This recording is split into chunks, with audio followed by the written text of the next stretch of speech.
ఈరోజు రాష్ట్రంలో ఉండే 5 కోట్ల ప్రజలను ఓటే నేను కోరుతున్నా. ఈరోజు ఏదైతే మాకు ఓట్లు వేశారు ఇది ఒక హిస్టారికల్ విక్టరీ.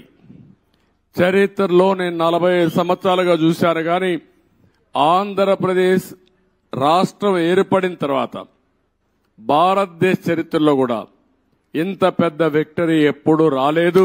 ఒక్క మాటలో చెప్పాలంటే వన్ సైడెడ్ గా ఇలాంటి ముఖ్యమంత్రి పనికి రాడు, ఇతను అవసరం లేదని తీర్పిచ్చి బ్రహ్మాండంగా ప్రజలు ముందుకు వచ్చారు.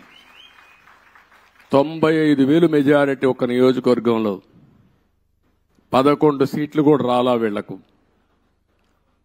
అంటే దీన్ని బట్టి అర్థమవుతుంది ప్రజలు ఎంత వ్యతిరేకంగా ఉన్నారో.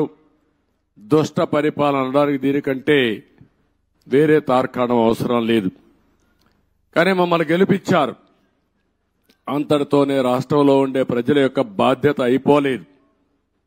ఆ విషయం నేను గుర్తు చేయదలుచుకున్నాను. అనునిత్యం మీరు ఆలోచించాల్సిన అవసరం ఉంది. రాజకీయాలకు పనికిరాని వ్యక్తి, ముఖ్యమంత్రికి అర్హత లేని వ్యక్తి ఆ పదవి వస్తే ఏం చేస్తాడో 5 సంవత్సరాలు మనం చూశాం. ఈరోజు పోలవరం గాని అమరావతి గాని వ్యక్తిగత సంపద కాదు. ఏ ఒక్క వ్యక్తికో, ఏ ఒక్క వర్గానికో, ఏ ఒక్క ప్రాంతానికో పరిమితమైంది కాదు.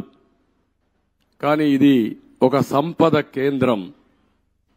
ఒక సంపద సృష్టిస్తే అది సమాజానికి పనికొస్తుంది. అదే సమయంలో వ్యక్తులు బాగుపడతారు. ప్రభుత్వానికి ఆదాయం పెరుగుతుంది. ప్రభుత్వ ఆదాయం పెరిగితే సంక్షేమ కార్యక్రమాలు చేసేందుకు అవకాశం ఉంటుంది. అదే మరి ప్రజలందరినీ సాధికార వైపు ముందుకు తీసుకుపోయే అవకాశం ఉంటుంది. రెండోది పోలవరం గాని పూర్తి చేసుంటే అది కూడా గవర్నమెంట్ డబ్బులు, అవి సెంట్రల్ గవర్నమెంట్ డబ్బులు. దాన్ని పూర్తి చేస్తే మనం గాని కొంత నదుల అనుసంధానం చేసుకుంటే రాష్ట్రంలో ప్రతి ఒక్క ఎకరాకు నీళ్లు ఇవ్వగలిగితే రాయలసీమ రాళ్లసీమ కాదు రతనాల సీమగా తయారు చేసే అవకాశం వస్తుంది. హార్టికల్చర్కు ప్రాధాన్యత ఇచ్చే అవకాశాలుంటాయి. మొన్నే పోలవరం పోయొచ్చాను. నా ఆవేదన చెప్పాను. కొన్ని వందల సార్లు వర్చువల్ రివ్యూ చేశాను.